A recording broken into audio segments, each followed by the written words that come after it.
Thư sinh này rất vô dụng nhưng tự phụ, luôn đổ lỗi cho vợ về những việc không như ý, đối xử với vợ không tốt, lại một lần nữa thì trượt.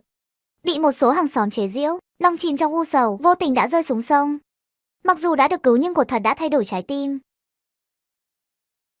Đầu đau nhức, ký ức của nguyên chủ hiện lên trong đầu hắn. Đây là một triều đại không có trong thời gian và không gian. Thân thể nguyên chủ tên là Giang Phong, là một thư sinh thất bại, vì liên tục thi trượt mà gia sản đổ nát. Khi cha còn sống, ông đã sắp xếp một cuộc hôn nhân cho anh. Thấy gia đình Giang đã suy tàn, nên muốn hủy hôn, nhưng mẹ của Giang Phong Tô Thi không đồng ý. Thấy nhà mình nghèo, con trai lỡ mất, cô dâu này cũng không biết sẽ cưới được ai. Bà Liên dựa vào chức vụ cũ là quản lý huyện của nhà Tô, nhiều lần tìm người vận động, dùng cả mềm lẫn cứng, cuối cùng cũng đưa được con dâu về. Con dâu này còn mang theo của hồi môn, cả nhà không còn phải đói nữa. Ánh sáng từ bên ngoài bỗng chiếu vào mắt anh, khiến anh không tự chủ được phải nheo mắt lại. Mấy ngày trời mưa, bây giờ dù mưa đã tạnh nhưng sân nhỏ vẫn đầy bùn lầy, nhưng không khí bên ngoài lại trong lành hơn bên trong. Một đứa trẻ từ bếp thò đầu ra, lại nhanh chóng lùi lại. Đây là con gái của anh, Giang Nguyên, với tư cách là người độc thân, đã vượt qua thời gian để giải quyết vấn đề hôn nhân của anh. Không chỉ cho anh một người vợ, mà còn có một cô con gái. Thật là vừa mừng vừa lo. Thức ăn sắp xong rồi, Giang Phong có chút xấu hổ, đứng tại chỗ không biết nói gì. Đây là vợ anh, tên là Sở Sở. Sở Sở nghe thấy tiếng cửa không trả lời, gật đầu nhìn Giang Phong, nhìn rõ mặt anh, khuôn mặt hạt dưa chưa ửng hồng, lông mày liễu, mắt hạnh khá xinh đẹp, chỉ tiếc vẻ mặt mệt mỏi, sắc mặt cũng khá tối, vẻ đẹp cũng chỉ còn 6 phần. Tôi đi dọn bát. Giang Phong nói xong liền bỏ chạy. Bữa trưa nhà Giang rất đơn giản, một nồi cháo tay, một bát rau muống khô, vài củ khoai lang. Nhìn Sở Sở và con gái ăn ngon lành, anh cũng bắt đầu ăn. À phải rồi, mẹ ra ngoài đã nửa ngày rồi, để ta đi tìm mẹ, bảo mẹ đừng mua thuốc nữa, ta đã khỏe rồi, gia đình vốn đã khó khăn, nếu không cần uống thuốc thì đừng uống. Dạ vâng. Sở Sở đáp lại một tiếng, không khí có chút ngượng ngùng. Giang Phong chỉ có thể lặng lẽ ra khỏi nhà. Giang Phong mang theo một cái dương sách, toàn là những quyển sách không đầu kỳ thi. Một số cuốn sách này đã được tích lũy qua nhiều thế hệ, một số là do chủ cũ mua, không chuyên tâm học hành. Khi gia đình không có tiền mua thuốc, cũng không ai để xuất bán chúng. Mẹ đi mượn tiền ở nhà chị gái nửa ngày chưa về, cũng không biết thế nào. Không quản nữa, đi bán hết những quyển sách này đã. Trong thị trấn chỉ có một hiệu sách, Giang Phong tìm theo ký ức đến đó. Là Giang Thiếu Nghĩa đến rồi, bức tranh của Đan Khâu có cái mới, hôm nay vừa đến đây để dành cho anh đấy. Chủ quán, hôm nay tôi đến bán sách, anh xem những quyển sách này bán được bao nhiêu tiền. Đến hiệu sách không mua sách mà lại bán sách. Giang Phong biết rõ điều này. Ngay tại thị trấn, quản lý của Hồng Tú Tài đọc sách từ thời ông cha, gia cảnh cũng không tệ, gần đây dần dần suy tàn, có lẽ cuối cùng đã chịu thua, định thanh lý trở thành kẻ hưởng lạc sao? Cho chúng tôi thu mua sách cũ. Nhưng anh biết giá trị của sách cũ không thể so sánh. Sách của anh tuy giữ tốt, nhưng cũng không phải cổ sách gì, thành thật mà nói không có giá trị. Vậy chủ quán có thể cho bao nhiêu tiền? Với vẻ mặt thân thiện và có mặt của ông Hồng, tôi sẽ cho anh 5 lượng bạc. Anh biết đây cũng không ít rồi. Chủ quán, tôi thấy chỗ anh cũng có không ít sách. Sách cũ không bán được như sách mới. Tôi có một ý kiến, không bằng lấy những sách cũ này ra cho thuê hoặc trả góp. Tiền thuê như thế nào? Giang Phong liền giải thích về việc đặt cọc, cách cho thuê theo ngày tháng. Anh nói rất rõ ràng. Từ chủ tiệm cũng nghe theo. Tôi nghĩ ý tưởng này không tệ. Không ngờ Giang thiếu gia lại có kinh nghiệm về kinh doanh. Ông chủ tịch quan sát Giang Phong một lúc. Như vậy đi, những quyển sách này tôi sẽ mua, là coi như là đền ơn tiểu công tử đã cho tôi ý kiến. Cảm ơn chủ quán. 8 lượng bạc, rất tốt. Còn có một việc muốn nhờ chủ quán. Tôi nghe nói ở thành phố Lan Khâu xuyên viết tranh, tiền bút phí cũng khá cao, tôi cũng muốn thử, không biết gửi ở đâu. Trong ký ức của hắn, Đan Khâu Sinh là một đồng học cũ, sau khi thi cử không đậu, chuyên viết truyện tình, cũng khá nổi tiếng. Giang Phong nghĩ, trong tương lai anh đã xem qua nhiều phim truyền hình, tiểu thuyết viết tranh, hẳn sẽ rất hút khách.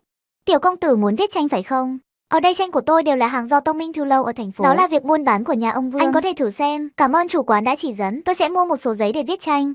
Đến lúc đó còn xin chủ tiệm cho tôi ý kiến, anh có nhiều kiến thức. Tiểu công tử cứ viết đi. Được được. Nghĩ đến còn phải đón mẹ. Giang Phong gửi hương sách ở hiệu sách này khắc lại lấy. Khi rời khỏi hiệu sách, bước chân đều nhanh hơn rất nhiều. Trong ký ức của Giang Phong, mẹ là Tô Thị, khi trẻ là một cô nàng hiền hậu đứng đắn. Sau khi Giang Phủ mất, lại trở thành một phụ nữ trong niên tinh quái sắc sảo, một quá phụ phải giữ nhà, nuôi lớn con cái, tiếp tục cho con trai thi cử. Con phải cưới vợ cho con trai, không tinh quái mạnh mẽ cũng không được. Vừa bước vào cửa tôi thấy mẹ tôi đỏ mắt và giận dữ. Ông anh rể cao quý thiện đứng bên cạnh. Chị gái Giang Ngọc lại ngồi trên ghế nhỏ lặng lẽ rơi lệ. Phong Nghi, sao con lại ra ngoài, thân thể vẫn chưa khỏe mà. Vừa thấy Giang Phong mẹ cũng quên giận, vội vàng tới cánh tay anh quan sát cẩn thận. Mẹ con đã khỏe rồi. Đến đón mẹ về nhà. Giang Phong cũng không nói nhiều, nắm tay mẹ định đi ra ngoài. Không cần nghĩ nhiều, anh cũng đoán được cảnh tượng trước mắt. Mẹ đến xin ông anh rể vay tiền, có vẻ không được thuận lợi, cần gì phải làm dài dào ở đây. Con đã nói là em ấy không sao, chỉ là mẹ lo lắng quá. Không phải anh rể nói ngươi, cậu cũng là người có gia đình, cả ngày ở nhà nhàn rỗi, không làm gì cả, không phải để mẹ và chị lo lắng sao? Ông anh rể nói Giang Phong phải làm. Sắc mặt anh không được tốt, không phải anh rể không muốn cho vay mà nhà cũng khó khăn, trên có già rồi có nhỏ, tiền cho mọi thứ, con em cũng đã lớn rồi, thi cử cũng nhiều lần, nếu tôi nói thi không đậu cũng không sao, anh cũng không xem mình có năng lực không. Tôi sẽ giới thiệu cho anh một vài quan chức, cũng là công việc danh giá. Lời này ra vừa nói xong, Mặt Tô Thị đã đen rồi. Hậu sinh nói không vững chắc cũng lo lắng. Ngoài ra tôi chỉ vay tiền, cũng không vay được giá cao của ngươi. Con gái tôi lấy chồng cũng mang theo 10 lượng bạc của hồi môn. Bây giờ chỉ coi như chưa sinh được con gái này thôi. Mẹ đều trách con vô dụng. Giang Ngọc khóc nức nở, nhìn mẹ lại nhìn chồng. Rất hủy khuất nhưng lại không dám nói gì, sợ chồng không vui. Tô Thị nhìn con gái thì hèn nhát, cơn giận vốn 8 phần đã thành 10 phần, kéo Giang Phong ra ngoài. Thư sinh này mỗi lần thi cử không đậu, liên đổ lỗi cho vợ mình. Rơi vọt trong nhà đã gãy hơn 10 cái rồi, sau khi rơi xuống nước dường như biến thành một người khác. Giang Phong trở về nhà đã là chiều tối, Tô Thị đi vào bếp, thấy Sở Sở đang nấu ăn, tự mình lấy vài củ khoai lang bỏ vào nồi hấp. Gia đình không có tiền, con phải làm thêm việc mỗi ngày. Vâng. Sau bữa tối, trên bàn còn có một ít khoai lang chưa ăn xong, bây giờ phải dựa vào những loại ngũ cốc này để cả nhà không phải chịu đói. Ăn xong Giang Phong tự giác giúp dọn bát đĩa. Con là người học vấn, sao lại phải làm những việc này? Mau buông tay xuống, mẹ, con là đàn ông, mẹ và Sở Sở thì làm theo thùa. Còn những việc nặng nhọc thế này để con lo. Giang Phong nói gì cũng không chịu, chỉ nhìn thấy người đàn ông lớn, vốn đã ăn bám, chưa biết chăm sóc vợ thì còn gọi là đàn ông gì. Tô Thị biết con trai nó có lý, không ngăn cản nữa, chỉ là thương con thôi và thở dài nặng nề. Ánh lửa trong bếp chiếu sáng khuôn mặt Sở Sở, vẫn tỏ vẻ thờ ơ không biết đang nghĩ gì. Giang Phong trao cho Sở Sở một cái châm bằng gỗ, khuôn mặt luôn vô cảm hiện lên một vẻ ghê tởm, chồng mình như bị ma nhập. Sở Sở em sao vậy? Giang Phong đặt cái nơ vào tay Sở Sở, lại lấy ra mấy viên kẹo mạch nha từ trong tay. Kẹo dành cho Nguyên Nguyên, em cũng ăn một viên đi. Sở Sở không hiểu đi ra, người đàn ông này giống như một người khác, ánh mắt không tự chủ được nhìn về góc bếp, nơi vẫn còn giấu một gói thuốc chuột. Sau khi tắm rửa xong Giang Phong trở về phòng. Bây giờ phải giải quyết vấn đề sinh tồn trước. Tiểu thuyết đầu tay phải gây tiếng vang, không thể bỏ lỡ cơ hội. Mỗi thời đại đều có sách cấm. Giang Phong suy nghĩ rất lâu, cuối cùng quyết định viết tiểu thuyết tu tiên. Từng ngọn đèn trong nhà dần tắt, sân nhà yên tĩnh lặng lẽ. Quy định trong nhà là ngoài Giang Phong đọc sách, những người khác không được thắp đèn. Không biết không hay đêm đã khuya, Giang Phong nằm sát bên cạnh Sở Sở.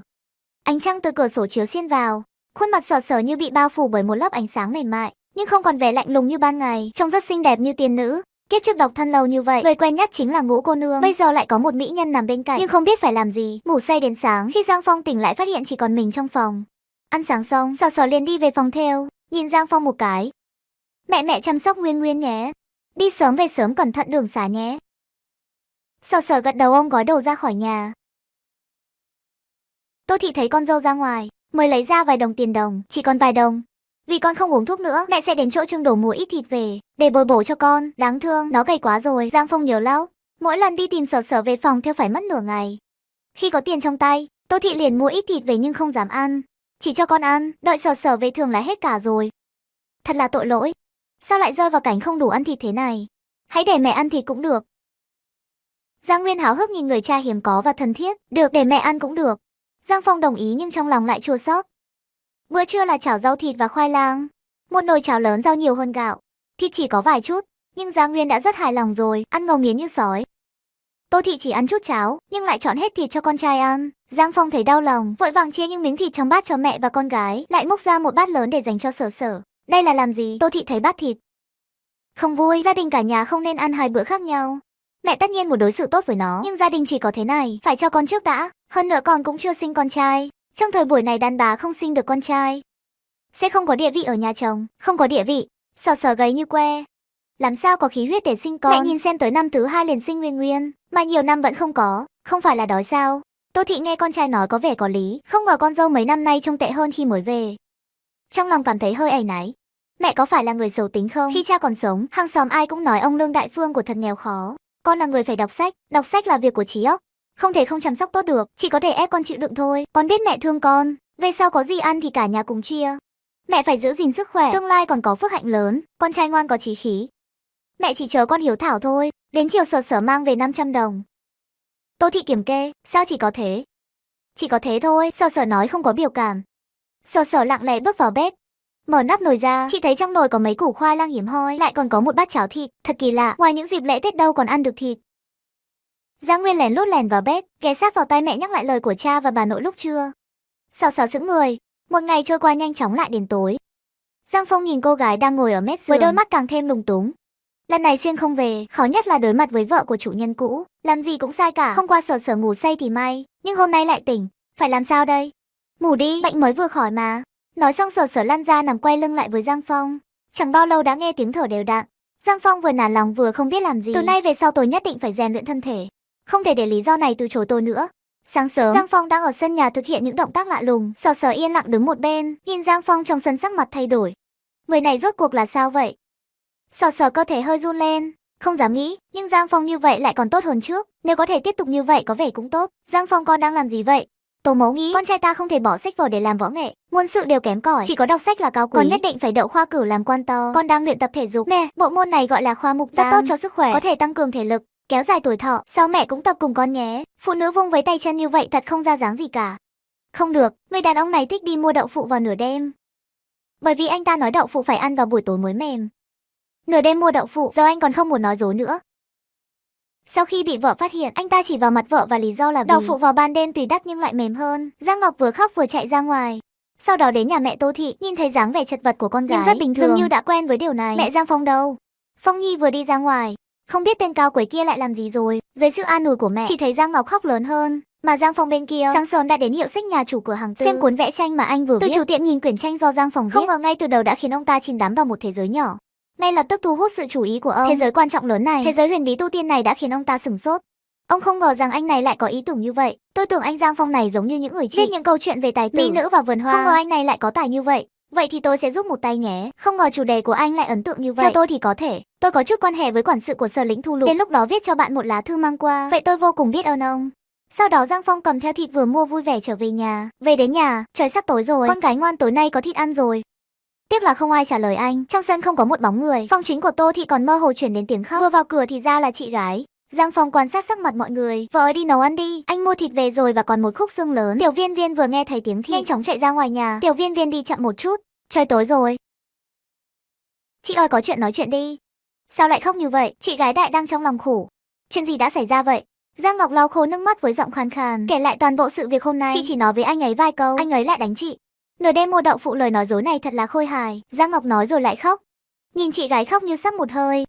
Xong Giang Phong cũng buồn chán. Nguyên chủ đã là cặn bã rồi, anh rể này còn cặn bã hơn anh ta. Anh rể thật là không ra gì. Chị đừng sợ, ngày mai em sẽ cầm dao đến tìm anh ấy tính. Giang Phong đừng vội, con là người học vấn, con cầm dao làm gì? Trước đây tôi thấy anh ấy cũng là người sáng suốt. Lần này nói sao? Hắn chỉ nói con vô dụng không quản được chồng. Vô nghĩa. Tô Thị lại lắc đầu đầy khinh bỉ, định truyền dạy con gái một số lời khuyên về thầy. Nhìn thấy con trai đang an ủi bên cạnh, Giang Phong, con vào bếp dùng đồ ăn nhanh lên. Hôm nay em thấy chị gái về rồi, em đã nấu một nồi cơm khô rồi, về sau không cần tiết kiệm, có ăn bao nhiêu thì nấu bấy nhiêu, nếu hết thì anh đi mua thêm là được. Sở Sở nhìn vẻ ngoài nhỏ bé của con gái, cuối cùng cũng không nói gì nữa. Cô cũng không muốn hỏi Giang Phong có tiền mua gạo ở đâu, dù sao cũng chỉ là nói suông thôi. Em tưởng đã muộn thế, tối nay anh sẽ không về đâu. Vợ sợ gì chứ, anh không đi mua đậu phụ đâu. Con ở đây mà lại nói vậy. Chị thấy con gái nhìn cha với đôi mắt to tròn lại nhìn mẹ. Thật sự không hiểu cha và mẹ đang nói gì. Đậu phụ rất ngon. Tại sao mẹ lại không vui? Cái đầu nhỏ bé thật sự không hiểu, không khỏi nhíu mày. Cha mua thịt cho con ăn, con vui không? Rất vui, không nói với anh nữa, em đi gọi chị và mẹ ăn cơm. Gia đình sau bữa tối, Giang Phong tìm thấy mẹ. Mẹ, đây là 1-2 lượng bạc, mẹ cất giữ khi còn tiết kiệm đủ. Nhưng chó bị dột nước khi trời mưa, con sẽ sửa hết mái nhà đi. Tô Thị nhận lấy bạc. Đây là lần đầu tiên con trai giao tiền cho mẹ, không thể tin được. Được rồi, mẹ sẽ cất giữ dùng con trai tôi thật tuyệt vời. Tối đó, Giang Nguyên được đưa đến phòng của Giang Phong và Hồng Sở Sở, có con cái nằm giữa vợ chồng. Giang Phong cảm thấy ngượng ngùng và phiền muộn, tâm trạng phức tạp, nhưng thấy vợ vẫn chưa ngủ với đôi mắt mở to. Nghĩ gì vậy? Đang nghĩ về chị cả. Phận làm phụ nữ, trăm năm hạnh phúc do người khác. Đứa con cái nhỏ của chúng ta sau này cũng sẽ như vậy sao? Hôn nhân là kết nối giữa hai người, kết hôn không phải là kết thù. Nếu thật sự mù quáng, vậy thì tôi thà đưa con gái tôi về, chứ không để người khác lừa gạt. Nghe được lời này vợ cau mày. Một lát sau lại cười nhạo, rõ ràng vẫn chưa nguôi ngoai. Lúc này Giang Phong chậm chạp lấy ra 1-2 đồng bạc nữa. Sở Sở sửng sốt, phản ứng không kịp. Sao bao lâu rồi đây là lần đầu tiên Giang Phong cho vợ tiền. Lợi dụng lúc Sở Sở sững người, Giang Phong thử đem bạc đi thu hồi, nhưng bị vợ nhanh chóng lấy đi. Giờ ngủ được rồi, Sở Sở gật đầu, cuối cùng cũng không nói gì nữa. Sáng sớm hôm sau nghe thấy có người đá cửa, vừa đá vừa chửi. Ai đó, sáng sớm ầm ĩ như vậy. Vừa đi ra ngoài liền thấy cửa bị một cước đá mở. Chỉ thấy anh rể Cao Quế mặt đầy tức giận xông vào. Cao đại lão ra thật là uy phong, đây là gọi đến cửa. Ai ngờ Cao Quế không để anh ta vào mắt, không thèm nhìn hắn. Con gái tôi khóc suốt một đêm, mẹ chăm sóc chân tôi đau cả lên. Mẹ chăm sóc chân tôi đau cả lên, làm vợ như thế nào? Khương Ngọc bị ánh mắt của Cao Quý ép. Hôm qua mẹ dạy cô cách dùng ấn, đã quên hết rồi vô thức run lên. Lúc này chỉ thấy Tô Thị ngồi sụp xuống đất. Ông ơi, ông lại kiếm được một người rể như vậy. Đây không phải kết hôn mà là kết thù, hắn sẽ giết tất cả chúng ta đi. Nhìn ra ngoài, phận làm phụ nữ, trăm năm hạnh phúc do người khác định, khiến mọi người đều sững sờ. Thấy vậy, Ngọc lập tức ngồi sụp xuống đất. Cha, nếu chồng con muốn đánh giết con thì không còn đường sống. Hàng xóm láng giềng đều bị tiếng ồn của nhà họ Giang thu hút, đứng ở ngoài cửa nhòm ngó. Giang Phong cũng tỉnh táo lại. Mọi người láng giềng ơi, xin hãy xem xét tình hình anh rể tôi. Hàng đêm không về nhà, nói là đi mua đậu phụ. Con nói rằng đậu phụ phải ăn vào ban đêm mới ngon. Còn đánh chị tôi nữa. Chị tôi đánh không lại chạy về nhà. Hắn còn đuổi theo của đến đánh. Ngay cả trước mặt mẹ tôi cũng rất dữ tợn. Mọi người đã từng thấy một người con rể như vậy chưa? Chưa từng thấy. Tôi đã ăn đậu phụ 30 năm rồi. Đậu phụ thì còn quản khi nào ăn. Thật là một người tồi tệ tàn nhẫn. Dê cũng là con trai, như vậy hung hăng hăm dọa mẹ vợ. Ngay cả kéo đến quan phủ cũng bị đánh đòn.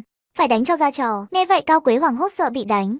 Đây không phải chuyện đùa đâu, hắn cũng biết Tô gia lão túc chính là nha môn tổng quản. Nếu rơi vào tay chủ Tô, chắc chắn phải bị lột da. Đúng lúc này Giang Nguyên ôm một con dao to đùng từ trong bếp ra. Giang Phong giật mình, vội vàng tiến đến, cha cầm con dao, kết quả hét lên, đến bây giờ, lập tức. Cửa nhà tôi, chị tôi sẽ không về với ông nữa, nếu không ông sẽ hối hận khi sinh ra. Cao Quý toát mồ hôi lạnh trên trán, tỉnh lại phát hiện bản thân lại bị em rể dọa sợ. Giang Phong giỏi thợ, tôi có bản lĩnh cả đời sống ở nhà mẹ đẻ. Xem em trai vô dụng này có thể nuôi cô cả đời không? Cao Quế trong miệng vừa để lời ác ý vừa lùi lại, có chút chật vật trong khi mọi người chỉ tay. Một người đàn ông chỉ vì ngày tảo mộ. Thật không ngờ, phát hiện bên cạnh mộ em mình màu cỏ xanh, nên nhận ra có vấn đề. Ngay tối hôm đó, thật ra đã bắt được tên thủ phạm. Tôi đã nói rồi, mộ của người chồng của cô màu xanh lá cây. Quả nhiên có vấn đề, ngươi đáng tự cao về điều đó. Ngôi mộ của ai không phải màu xanh lá cây? Đánh hẳn đi, tôi muốn về nhà. Sáng hôm sau hàng xóm bà thím liền tới gõ cửa. Không tốt rồi, con rể nhà bà xảy ra chuyện rồi. Anh rể Cao Quế lại nửa đêm đi mua đậu phụ rồi. Di Bày thấy cả nhà đều rất lo lắng, nhanh chóng giải thích vấn đề với gia đình. Thấm khẩu tài buồn rầu khi nói đến đậu phụ. Cai va giữa Tây Thi và người nhà Sáu còn sống động hơn. Như thế đang ở đó. Lão Lưu đến báo tin, nếu không thì chúng ta sẽ không biết. Cứ chờ đã, nhà họ Cao sẽ đến đón chị gái cậu. Mẹ ngày đó đi tìm ông cậu, mẹ hẳn là đã biết từ lâu rồi. Vừa ăn trưa xong, Cao gia đã có người đến, là chị dâu Đường của Cao Quế. Nhà xảy ra chuyện lộn xộn, ông lão bị sốc, đứa bé cũng không ai chăm sóc. Vì vậy bà cô tôi bảo tôi đến để tôi đón em dâu về. Dù chồng con gặp rắc rối, con quay lại giúp một chút đi. Mẹ em thật hiền lành và phúc hậu. Cuối cùng bà cũng là người hiểu chuyện. Giang Phong còn muốn đưa chị gái về để tránh Cao gia đổ hết giận dữ lên chị, nhưng bị mẹ ngăn lại. Yên tâm đi, họ không quan tâm đến chị con lúc này đâu. Giang Phong bỗng nhận ra mẹ tôi là ông chủ lớn. Không ngờ mẹ mình vừa ra tay lại nhanh nhẹn như vậy. Đúng là gừng càng già càng cay. Giang Phong cho mấy lượng bạc, chúng ta lại tiết kiệm thêm một. Mẹ sẽ mua một số đồ. Đi một ngày tốt để mọi người đến lấy bát mì còn thừa. Mua mấy thước vải mới để làm cho Viên Viên một chiếc áo mới. Con sẽ để lại quần áo của anh ấy từ năm ngoái. May một chút còn có thể mặc thì không là mới nữa. Chúng ta chỉ có một đứa con, không có tiền gọi là không có cách nào. Dù có chút tiền cũng không thể lãng phí cho trẻ con. Mẹ thích trẻ con nhất mà.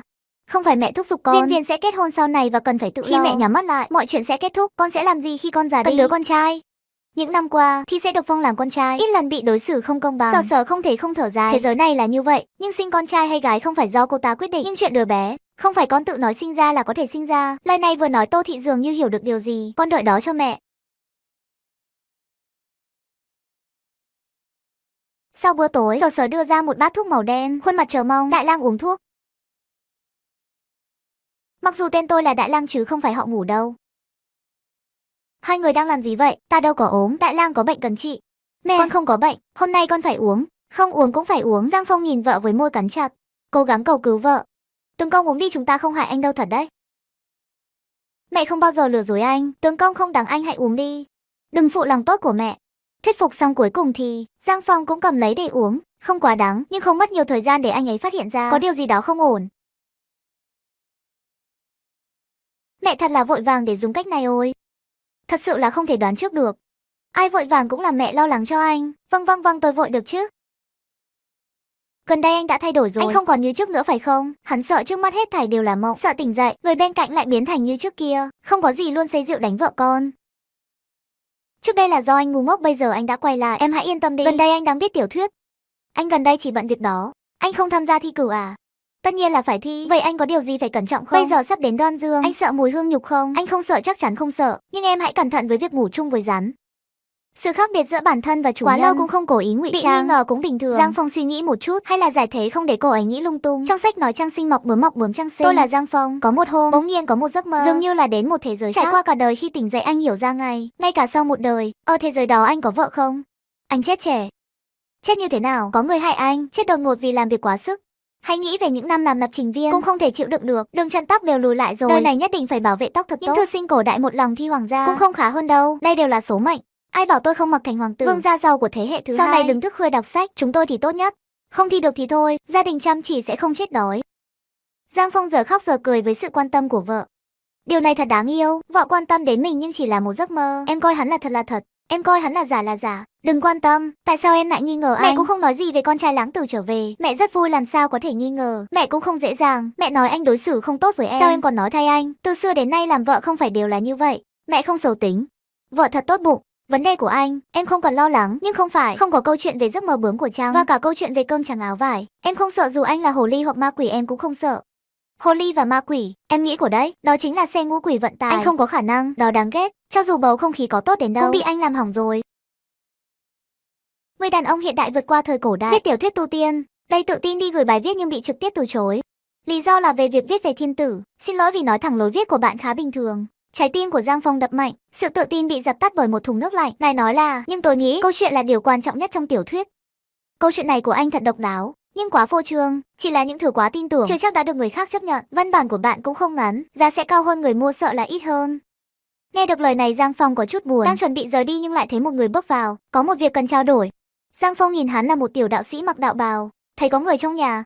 Tiểu đạo sĩ gật đầu với Giang Phong, tuổi không lớn, phong cách nhìn không tệ. Đó chính là Tam công tử hào phóng của Vương gia. Thì ra là công tử của Vương gia, nhưng Vương gia đại lão gia là thống đốc tỉnh khác. Phong cương thật sự mạnh mẽ, chỉ là công tử nhà hắn làm sao có thể xuất gia làm đạo sĩ. Tam nương biết vị công tử này, đã từng có duyên gặp mặt. Thì ra khi Giang Phong đến, ta thấy người đạo sĩ nhỏ này, nhìn là biết con của gia đình giàu có. Giang Phong vô thức nhường sang một bên, tiểu đạo sĩ nhìn hắn hơi gật đầu. Đúng rồi, Thế tử điện hạ lệnh cho ta tìm một tạm thời. Nếu ông nhìn thấy cuốn sách nào tốt, báo người nói cho tôi biết. Nếu có chuyện trùng hợp như vậy, không bằng tống lão ta một mình. Vừa vặn mà bản thảo mà vị công tử Giang này gửi đến, đó là tranh cổ tích. Mặc dù bài viết đơn giản và không phô trương, nhưng câu chuyện rất mới lạ, kể về thế giới tu tiên, anh xem có phù hợp không? Trùng hợp quá vậy tôi sẽ xem xét. Vương Tiểu Lang cũng đang tò mò. Kết quả khi đọc bản viết là một bước ngoặt. Giang Phong cảm thấy hồi hộp.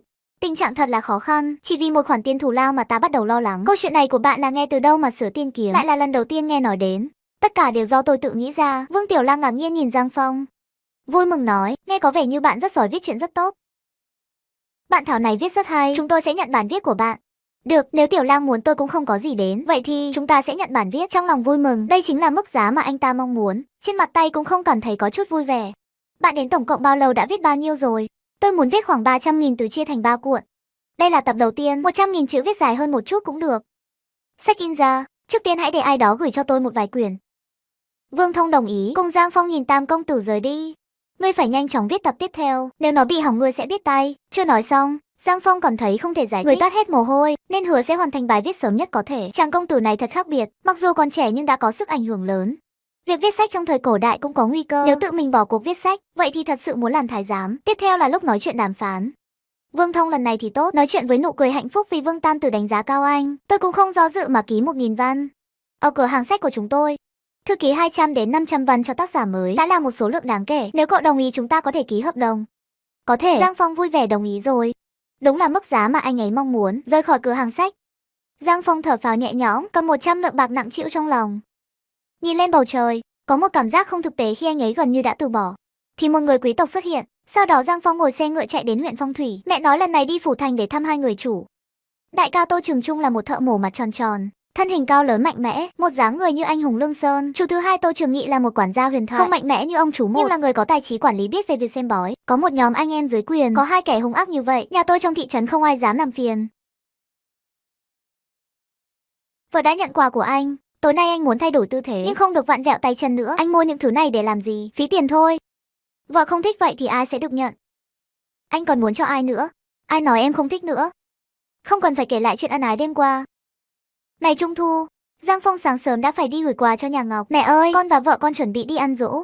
Con và vợ con đều béo trắng rồi nên để nhà gặp lại các con. Đi trên con đường quê. Sở Sở đi theo bên cạnh hắn, nhìn hắn không khỏi thở dài. Anh rất thích trẻ em. Nếu có thể sinh thêm một đứa con cho anh thì tốt biết bao. Sở Sở nội tâm không khỏi có chút tiếc nuối. Những ngày này, chồng mỗi đêm đều quản lấy cô ta, nhưng bụng lại chẳng có động tĩnh gì. Cũng không biết là vấn đề của ai. Vừa đến thị trấn, Giang Phong đã mua một đống đồ và thuê một chiếc xe kéo. Vợ em ngồi lên đây. Anh sẽ đẩy hai mẹ con đó. Em không ngồi. Em không ngồi, anh sẽ bế lên. Nghe vậy Sở Sở vội leo lên, bắt đầu đi thôi. Nhìn Sở Sở da thịt trắng nõn, mặt đánh phấn còn đeo khuyên vàng nữa. Sở Sở nghe những lời bàn tán của người qua đường, trong lòng cảm thấy vui vẻ, bên trong là hạnh phúc. Con rể tốt thật hiếu thảo. Cố ra đến thì đến, sao lại mua nhiều quà như vậy? Mẹ chồng nói, con cái hiếu kính cha mẹ không phải là điều nên làm sao. Này tôi sẽ đi nấu ăn, ta sẽ ở lại nói chuyện với anh rể. Biết rồi. Sở Tan trả lời một tiếng có vẻ không hài lòng. Hắn không thích anh rể này, bởi vì anh rể này luôn nhìn người bằng lỗ mũi, cũng chẳng có tài năng gì, lại còn không tốt với chị gái. Ăn trưa xong, gia đình Giang Phong tạm biệt. Trong ký ức của vợ, mẹ kế luôn lịch sự, Mẹ kế chưa từng đánh mắng Sở Sở khi còn nhỏ, ngay cả khi giận cũng chỉ vào bàn mà mắng. Nhưng là mẹ kế, cô ấy vẫn dạy cho Sở Sở rất nhiều, bao gồm cả may và thêu thùa. Ngay cả khi ban đầu phản đối Sở Sở lấy chồng nhà Giang là vì cô ấy sợ tương lai của Sở Sở không tốt, để mọi người nói là không ăn cá đẩy con cái vào chỗ chết. Bây giờ thấy Sở Sở sống tốt, cũng thở phào nhẹ nhõm. Giang Phong đưa vợ con về nhà, thấy mẹ đang ở bếp chiên mỡ lợn. Trong tủ còn mấy loại thức ăn thừa. Mẹ con đã về rồi, chị Chí Ninh và anh rể đều đến rồi, cả ba đứa cháu nữa. Cháu Tan đã gọi được bà ngoại rồi, lắc lư như một con vịt con. Dáng vẻ nhỏ nhắn đáng yêu biết bao nghe giọng điệu. Chị gái sống không tệ. Mẹ con muốn ăn cơm chiên. Muốn ăn cơm chiên nhảy múa. Cơm chiên nhảy múa. Giang Phong nhìn vợ không hiểu. Có lần anh đi chơi nhà bà Bảy, về nói cơm chiên ở nhà bà Bảy sẽ nhảy múa thơm quá. Em bảo anh ta phải cho nhiều dầu vào cơm mới có thể nhảy. Cha sẽ làm cho con một phiên bản nâng cấp của cơm chiên. Giang Phong nói vậy rồi vén tay áo vào bếp. Bữa tối là bữa chính của Tết Trung Thu, có cá có thịt. Hiếm có khi được no. Tiểu Viên Viên trong mắt lại chỉ có cha. Cơm chiên trứng nhảy múa do cha làm. Cha là tốt nhất. Đây là món ngon nhất mà con từng ăn. Vậy sao chúng ta không cần tiết kiệm nữa? Ăn những gì cần ăn, mặc những gì cần mặc. Không nên để con luôn ganh tị với người khác. Tương lai lớn lên sẽ tự ti bé quá. Anh ấy Sở Sở vừa buồn vừa xúc động, nói với giọng cứng rắn. Trẻ con như thế cứ chiều theo ý nó, không được nung chiều quá. Viên Viên là đứa trẻ biết điều. Khi nào nó cãi về ăn mặc là tôi thương nó. Anh thích trẻ con thì sớm sinh cho tôi một đứa cháu trai to khỏe. Vâng vâng, con trai sẽ nhanh chóng đêm ngày hoan lạc. Giang Phong nói chưa xong, Sở Sở đã nhét một miếng thịt mèo lớn vào miệng anh. Ôi bảo anh nói nhảm. Ngày hôm sau Giang Phong mua một gói trà tốt đặc biệt đi tặng ông Từ để cảm ơn ông về việc giới thiệu. Đại lang vẫn lịch sự như vậy. Chính là tài năng của anh chỉ là một lá thư mà thôi. Cảm ơn chú Tử, nếu không phải vì mặt mũi của ông, tôi thậm chí không thể nhìn thấy mặt người quản lý. Tết đã gần đến, anh cũng phải bắt đầu chuẩn bị rồi. Chú Tư nói là cảm ơn chú Tư đã nhắc nhở, sắp đến cuối năm rồi. Ngày 23 Tết cả nhà đến miếu thờ tổ tiên, việc lớn của quốc gia ở đền chùa. Trong dân gian tế lễ cũng là chuyện lớn, sau khi cha mất để giữ ngôi nhà và mảnh đất tốt. Tô Thị và một số người tham lam trong tộc đã cãi nhau mấy trận. Quan hệ giữa Giang Phong với họ hàng không tốt, nhưng việc tế lễ cũng phải tham gia. Những thay đổi trong gia đình Giang năm nay đều nằm trong tầm mắt lại thấy. Mấy người Tô Thị đều mặc áo mùa đông hoàn toàn mới lên mặt. Gì vậy đã thi nhiều lần như vậy, cả một lần đồng sinh cũng không đậu vào thành phố. Có tiền, cũng không biết làm được cái gì đủ lớn thì có gì tốt. Chỉ là vợ nghèo, ghen tị với người khác làm ăn tốt. Con trai tôi là một học giả tử tế, còn cô chỉ biết nói suông. Tổ tiên đang nhìn đấy, cẩn thận làm hỏng miệng của cô. Trước Tết Giang Phong lại đi phủ thành, đã gửi bản thảo của tập thứ 2. Lần này lại nhận được 100 lượng bạc. Anh không gặp lại Vương Tam Tử Vương Vân. Anh ở phủ thành mua một số đồ Tết rồi vội vã về. Năm mới có rất nhiều việc phải làm. Mấy ngày trước các cô gái đã bận dọn dẹp. Đến ngày 29 Tết phụ nữ bắt đầu quét dọn. Họ cùng nhau gói bánh chưng. Người dân trong làng khen ngợi họ cũng không biết cái gì đẹp, chỉ là đẹp thôi. Quan trọng nhất là Giang Đại Lang không nhận tiền. Ngày 30 Tết, ngoại trừ Tiểu Viên Viên cả nhà đều ngồi cùng nhau đợi giao thừa. Giang Phong đến đi ra ngoài đốt một chiếu pháo. Tiếng pháo nổ vang dội. Năm mới đã bắt đầu.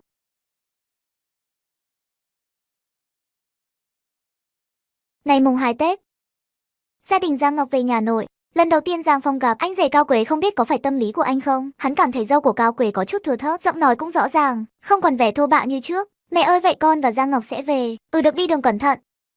Mùng 3 Tết Sở Sở muốn về nhà mẹ đẻ. Giang Phong cũng muốn đi cùng nhưng bị ngăn lại. Em trai em cũng sẽ thi năm nay. Mẹ đã cho em tránh mọi việc tiếp đón. Anh cứ yên tâm ở nhà học là được. Cha mẹ sẽ không tìm lý do để quấy rầy. Vậy thì hãy mang nhiều quà. Đi đường cẩn thận.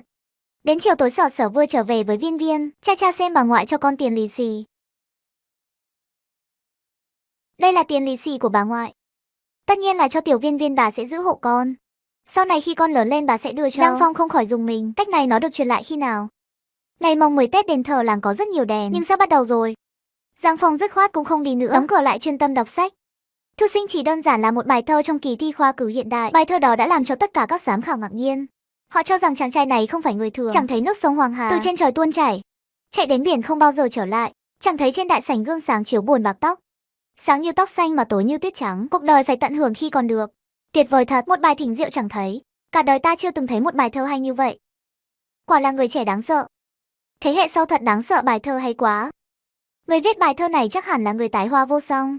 Không ngờ người viết bài thơ này lại là một người đến từ thế kỷ 21 với tư duy hiện đại. Sau khi thi xong, Giang Phong mang theo sách vở về nhà. Vừa về đến nhà, thấy mẹ cùng mọi người đang đợi Giang Phong ở sân. Con mệt không? Mấy ngày này con gầy đi nhiều. Mẹ con khỏe mà. Mọi người không hề nhắc đến việc thi cử. Sợ Giang Phong có tâm trạng không tốt. Họ đã quen với việc này. Bây giờ chỉ còn chờ công bố kết quả thôi. Tôi thi hàng ngày đốt hương lạy Phật. Không chỉ với Phật mà cầu xin tất cả các vị thần linh. Sở Sở cũng kể cho Giang Phong về việc Hùng Lâm lần này thi không may mắn. Trong cả nhà Giang Phong là người bình tĩnh nhất. Dù sao thi cũng thi xong rồi thì cứ mặc số phận vậy. Đến ngày công bố kết quả, anh họ lớn tôi không cùng Giang Phong đến xem bảng điểm. Bên ngoài bảng thông báo ở huyện đã đông nghị người, không thể chen vào được. Lúc này kích thước cơ thể của anh Hùng Lương Sơn của Tô Khôn phát huy ưu thế rồi. Chị thấy hắn đưa ra bàn tay to không tốt, hai cánh tay như chủ sắc. Ôi không.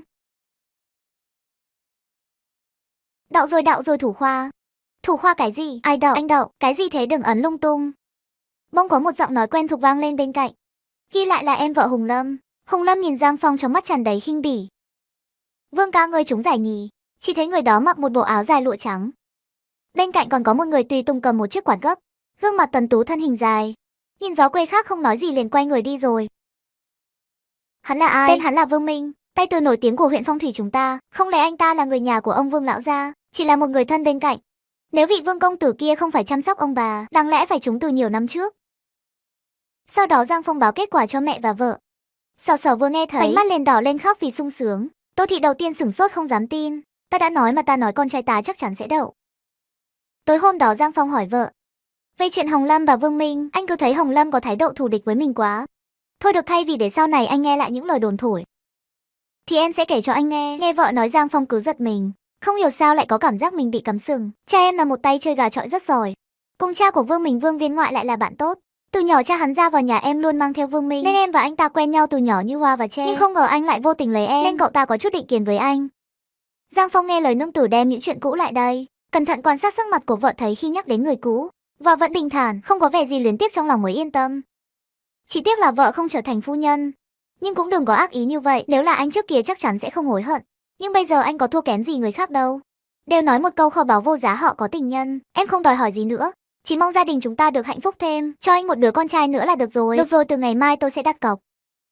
Không ai được ngăn cản. Anh định làm gì vậy? Mới vừa thi xong mà anh một lần át Vương Minh bằng mọi cách. Anh nghiêm túc đấy. Vợ cứ đợi xem, anh sẽ cố gắng hết sức. Sở Sở nhìn vừa tức giận vừa buồn cười. Trong những ngày tiếp theo, Giang Phong dốc hết sức ăn ngủ đều ở trong thư phòng. Mặc dù vợ ủng hộ anh, nhưng cái nhìn của con trai nhà Vương vẫn khiến anh bực bội. Cùng với thái độ của Hùng Lâm, anh quyết tâm sẽ đạt được kết quả tốt, để cho nhà vợ biết rằng Sở Sở lấy anh không sao. Đúng vậy, trong 4 ngày nữa tôi sẽ đi Hoàng Xuyên Phủ. Tôi sẽ đi Hoàng Xuyên Phủ để từ biệt mẹ, vợ và con rồi lên đường đến Phụ Thành. Đến Hoàng Xuyên vào buổi chiều tối, Giang Phong đã nghỉ lại trong nhà trọ. Nhà tắm ở đây do nhà nước quản lý, điều kiện không được tốt lắm, nhưng giá rẻ hơn nhiều so với nhà trọ. Giang Phong nghĩ rằng mình không phải là người quý tộc, nên cứ ở như những người khác vậy. Sáng hôm sau Giang Phong mặt xanh xao, cố mắt sâu, muốn bỏ chạy ngay. Giang Phong tự nhận mình không phải là người quý tộc, nhưng ở lại nhà tắm này thì kỳ thi của anh coi như xong. Lúc này một người nhìn hắn từ trên xuống dưới. Anh Giang, anh không sao chứ? Người trẻ cũng phải giữ gìn sức khỏe, phải điều độ một chút. Giang Phong nhìn lại, đó là người ở phòng bên cạnh, hôm qua đã gặp và chào hỏi. Tên là Hổ Đại Sơn, là người của Lâm huyện, tối qua mày ngáy to nhất đấy. Chỗ này ở không được. Nếu muốn chuyển phòng tin đặt cọc sẽ không hoàn lại. Giang huynh, thật sự xin lỗi anh để anh mất ngủ đêm qua. Anh Giang, tôi biết anh không giống người thường. Tôi vẫn muốn cùng anh nghỉ ngơi, để chúng ta trò chuyện. Đại Dương cảm thấy Giang Phong người này, mặc dù văn tài không bằng hắn, nhưng nhìn rất có tầm nhìn, có thể kết làm bạn. Những người khác thấy ngoại hình anh đều cho là người thô lỗ, không muốn giao du. Chỉ có Giang Phong không có chút kỳ thị nào, còn nói anh giống như anh họ mình, rất thân thiết. Dưới đáy biển bao nhiêu năm rồi tôi không muốn sống nữa. Người ta là thiếu gia giàu có sẽ không thể mà anh, mọi người đều ở đây. Giang Phong ở lại một đêm thì phải chuyển đi như thế. Mình quý hơn ai? Mặc dù mặc y phục như nhau, phải thôi mà thật là nghèo khó khiến người ta không thích.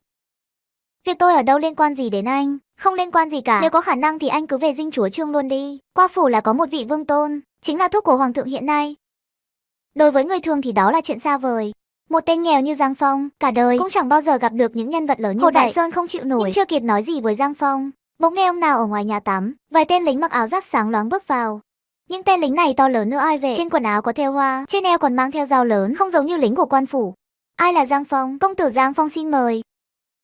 Trong thời cổ đại ta nói đời không khó thì đừng viết tiểu thuyết. Nếu không 100 cái đầu cũng không đủ để rơi, bởi vì bạn không biết độc giả của mình là ai. Tiểu thuyết quá rẻ có thể phụ thuộc vào bạn, nhưng nếu bạn quá rẻ thì không phải do bạn quyết định. Trong phần tiếp theo của Hồng Điện Hạ, mời Giang Phong đến phủ sau. Để biết về phần tiếp theo của chuyện phàm nhân tu tiên, Giang Phong bất đắc dĩ chỉ có thể kể câu chuyện theo dàn bài một cách cẩn thận.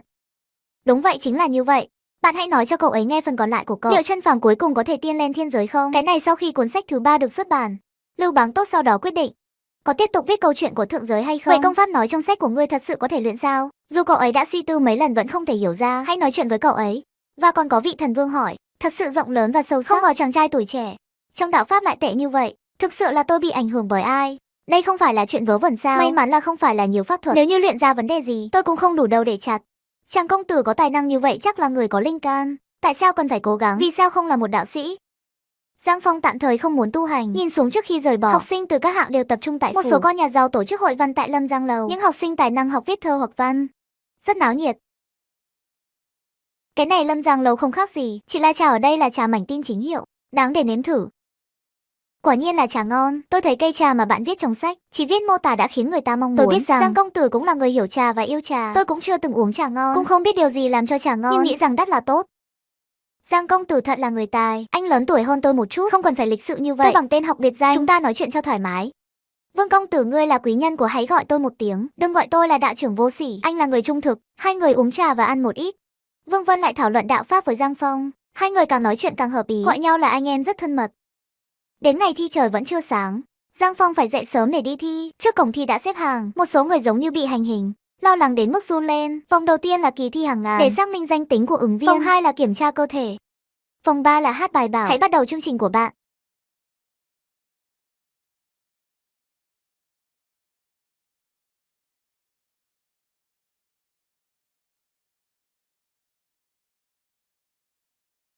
Đủ rồi, qua đi.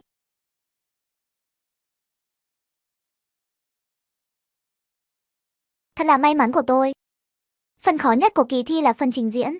Hãy tưởng tượng hàng nghìn thí sinh trên sân thi, chất thải đều ở bên trong, người ngồi trong bảng chính sách ngửi thấy mùi này thi, thực sự không thể tận hưởng. Tôi như bức tượng tôi không thể ngửi được. Tôi là một bức tượng tôi không thể ngửi được.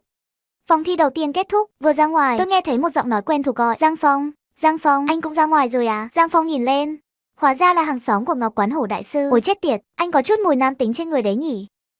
Mùi nam tính của thần quái, tôi được chia ngồi gần nhà vệ sinh thôi. Quên đi, tôi phải về nhà tắm. Thì ra là vậy, ngày mai chúng ta sẽ trò chuyện thân mật hơn. Đến ngày công bố kết quả, Giang Phong qua cũng là qua rồi, chỉ là tứ hạng không bằng đời này xếp thứ 10. May mà vị trí đầu bảng không phải là Vương Minh là được rồi. Tiếp theo là vòng thi thứ 2. Khi nhìn thấy chỗ ngồi, Giang Phong cảm thấy mình bị thần ngã nguyền rủa. Chỗ ngồi cho mỗi kỳ thi đều được sắp xếp lại. Tại sao cả hai lần đều ngồi gần phòng vệ sinh? Liệu có người nào đang nhắm vào tôi không? Nhìn video vòng thi thứ 2, khi sử dụng ngôn ngữ thông minh, tại sao yêu cầu viết một bài luật? Mặt trời vẫn còn cao. Mặc dù nói số chính sách không ảnh hưởng đến màn trình diễn của anh ấy. Đi được thì đi thôi. Đem gió liền rào cuộn. Vừa đi ra ngoài bị một tiểu tử ăn mặc người gọi lại. Giang công tử ngươi ra rồi. Tiểu ca như thế nào ở đây? Công tử nhà tôi bảo tôi đến đón bạn. Tôi sợ tôi phải về nhà tắm trước mới có thể qua được.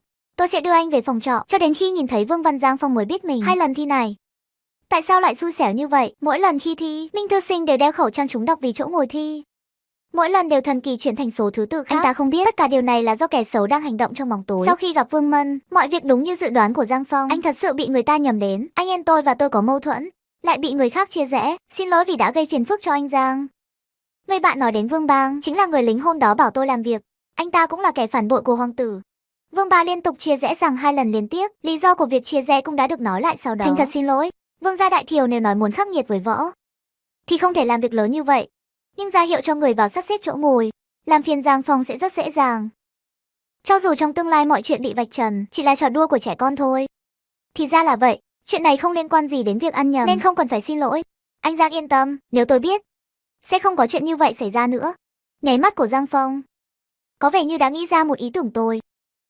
Buổi thi thứ 2 nhanh chóng công bố kết quả. Đứng đầu danh sách vẫn là thành phố xa xôi như trận trước, nhưng lần này Giang Phong cũng giành được vị trí thứ 3, đánh bại đối thủ Vương Minh ở phía sau. Cảm thấy sảng khoái và thoải mái, sự bực tức bị kẻ xấu trêu đùa cũng tan biến. Quay trở lại nhà trọ, một số thí sinh quen và không quen thuộc để chúc mừng anh. Giang Phong chỉ có thể đáp trả 1 hoặc 2 lời chúc, tiếp tục một cách khiêm tốn. Anh Phong, hôm nay anh nhất định phải uống, tôi uống 2 ly. Và còn phải ôn tập nữa. Thôi tôi không ổn đâu. Người ta thực sự không coi trọng chúng ta, không xem chúng ta ra gì rồi ăn mừng gì. Trận thứ 3 này còn chưa thi, thậm chí nếu qua cũng chỉ là học sinh thường. Ngay cả tú tài cũng không có gì để ăn mừng. Hôm nay tôi cũng mệt, đi nghỉ trước nhé. Mọi người đều có chút thất vọng, chỉ có Hồ Đại Sơn sắc mặt không thay đổi, vẫn cười hì hì theo Giang Phong vào phòng. Tôi đã nói anh trai tôi không bình thường. Thực sự là tôi nói đúng, lần này là vị trí thứ 3. Lần sau sẽ không thể kiềm chế được. Giang Phong mỉm cười nhìn hắn cũng không trả lời. Muốn nghe hắn còn nói gì nữa. Không có gì để làm, việc chăm chỉ không gian dâm. Nghe nói anh Giang quen biết với công tử nhà Vương, Lão Tường Công. Còn được tứ tử điện hạ triệu tập. Thật là một sự liên tục lớn lao. Giang huynh nói hạ đối với tứ tử điện hạ cũng rất ngưỡng mộ. Thì ra là vì cái này. Cũng là trùng hợp. Đúng lúc điện hạ đọc cuốn tiểu thuyết mà tôi viết, Giang Phong đã nói sơ qua về việc viết sách của mình. Cũng không nói là cuốn nào. Người viết sách thường sẽ đặt một bức tranh cho mình. Để không ai viết danh tính thật của tác giả. Tôi cũng muốn viết một cuốn sách. Tên cuốn sách sẽ là Mang giáo giết heo đi học. Viết về một cậu bé nhà Hồ, cố gắng học hành từng bước thi thành danh. Từ thí sinh xuất sắc đến người có tài năng, sau đó bị người khác giam giữ. Từ đó bước vào con đường thành công. Anh nghĩ sao? Không tồi chút nào, anh thật dũng cảm, thậm chí còn bị giam giữ bước vào con đường thành công. Nhà anh Hồ là người giết heo, làm sao anh biết? Có thể nhìn thấy. Hơn nữa thường người viết sách lần đầu sẽ đưa bản thân vào. Anh Phong, anh nghĩ cuốn sách có thể thành công không? Điện hạ tứ tử có thích không? Mỗi người đều có cách nhìn riêng về một cuốn sách, có thể thành công cũng có thể không. Khi kết thúc kỳ thi, hãy viết ngay viết xong rồi cho anh xem. Hồ Đại Sơn này cũng là một người khéo léo. Lần này đến quen thật sự là để người ta không thể từ chối. Thực sự không kiên nhẫn ban đầu, cuối cùng chỉ cần 3 từ để trò chuyện với anh ta. Kỳ thi thứ 3 đã đến. Lần này Giang Phong không được chỉ định số chính sách nữa. Để tôi xem là thằng nào thừa kế ngai vàng của ta. Thật không ngờ lại là anh ấy.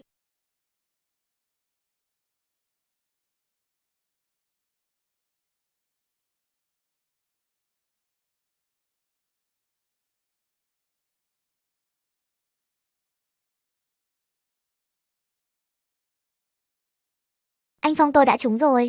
Ôi anh Giang, anh đang làm gì vậy? Đã chấm thi xong rồi, bây giờ anh cầu nguyện cũng không được đâu. Cầu nguyện cái em gái nhà ngươi. Chúc mừng anh Giang đã vượt qua. Chúc mừng gì, tôi đã qua sao? Anh Phong, anh không biết à? Chưa kịp nhìn thì anh đã đến báo tin vui rồi. Khi tên anh Phong được công bố, ta đặc biệt sai người xem xong rồi tới báo tin mừng. Vậy trong top 10 có ai tên Vương Minh không? Chắc là không. Này thế là được rồi. Anh Giang, anh đây là vua có kẻ trộm bám sát tôi. Suýt nữa đã lấy mạng tôi. Cái gì mà có người dám đứng trước mặt mọi người tấn công anh Giang? Người đâu? Thôi thôi, không sao, tôi không sao đâu. Đúng rồi, đã công bố kết quả rồi, hôm nay nói lời tạm biệt. Xin đừng lo lắng, hãy thay tôi chào tạm biệt với Vương Tử. Sáng mai tôi sẽ khởi hành về nhà. Đây là 50 lượng bạc, đây là lễ chúc mừng do đại nhân chuẩn bị cho anh. Làm sao tôi có thể chấp nhận được điều này? Anh cứ nhận đi. Những việc trước đây, cuối cùng lại là do tôi gây ra. Nếu không nhận chẳng lẽ còn đang trách tôi sao? Anh Giang quả nhiên là một người tuyệt vời. Chỉ cần viết xong cuốn sách tôi sẽ rất vui. Đương nhiên tôi không thể từ chối lòng tốt của anh. Sau đó Giang Phong gặp Vương Minh trên đường về Ngọc Quán. Ô, mùi gì thế này? Tại sao lại thối thế này? Anh Giang, sao tôi không ngửi thấy? Sau khi nhớ lại nụ cười ý nghĩa của lần ăn nhầm, lại thấy Vương Minh ngồi gần nhà xí. Quay chọn tàu con thoi là ai? Không phải là rõ ràng trong nháy mắt sao? Quả nhiên, Vương Minh nghe lời của Giang Phong, lại nhìn thấy ánh mắt hả hê của hắn. Kết hận cắn răng, mặt xanh rồi trắng rồi lại đỏ. Ngươi cứ đợi đó. Tự làm ác không thể sống. Trở về phòng, Giang Phong tiếp tục viết tiểu thuyết. Con đường tiên đạo dài và khó khăn, chúng ta phải thấu hiểu và tìm kiếm. Nam chủ Trần Phàm không bỏ cuộc, từ một cậu bé chăn trâu ở thế giới phàm tục đến ngày hôm nay vì lý do lớn lao.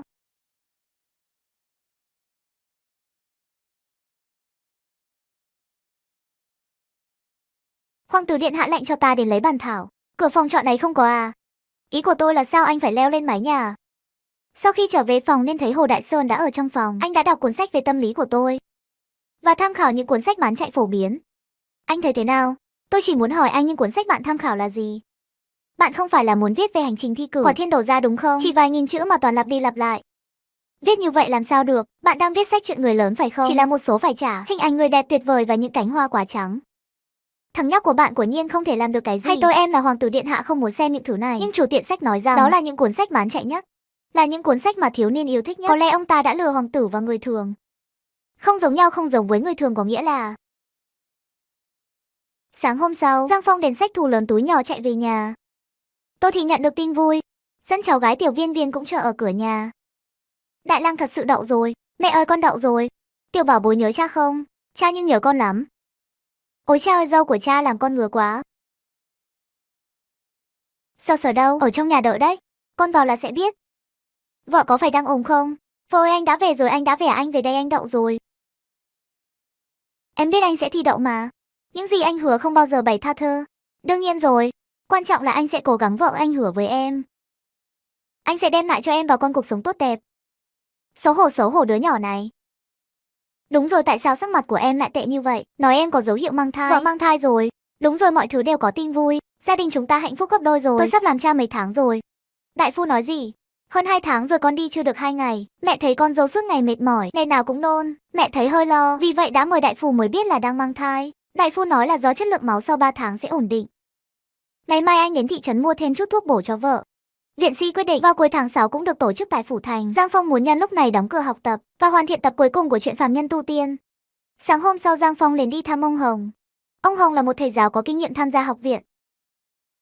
Phong y đến đã lại còn mang theo nhiều đồ qua như vậy để làm gì? Đã lâu không gặp, sức khỏe của sư nương thế nào? Tốt lắm. Chúng tôi rất vui khi biết cậu trốn hôm nay, đừng vội đi. Hãy ở lại và ăn một bữa tối. Anh trúng rồi, không có gì ngạc nhiên. Tác phẩm của bạn đã đến lúc. Vậy điều lệ của bạn trong tháng tới là gì? Có nên thi tiếp vào năm sau hay năm sau nữa không? Tôi nghĩ nên nhanh chóng thi để hoàn thành nhanh chóng. Tôi muốn khuyến khích bạn thi mạnh hơn. Nhưng mọi việc đã xảy ra, không sao, thầy yên tâm. Chị cần cố gắng hết sức. Sau khi về đến nhà, chị thấy Tiểu Viên Viên đang viết chữ trong sân, cầm một cành tre. Trong giấy nhám nhỏ viết từng chữ một. Ban đầu Giang Phong muốn bé học viết bằng bút và giấy, nhưng mẹ và vợ đều không đồng ý. Trẻ em nhà nghèo đâu có dùng giấy bút để học viết. Chị có thể dùng hộp gỗ để học và bắt đầu với bài văn bản chữ, anh lại cho nó ăn kẹo. Đúng là muốn thay Giang cẩn thận để Giang lại. Cũng sắp lên trước chị gái rồi mà. Giang Phong nhìn vợ sắc mặt không tốt lắm. Mẹ Tô Tô thì cũng hơi nhíu mày. Lại xảy ra chuyện gì vậy? Con không phải là anh rể của con, lại đi phát sinh cái gì? Quan Âm giáo đen gia nghiệp cũng tặng đi, chị cản lại không cho tiền và lại gây rối. Người bán đạo lưu thì đã làm gì nữa? Lại đến móc nối anh rể của người vào giáo. Cái gì? Thánh địa Quan Âm giáo gì?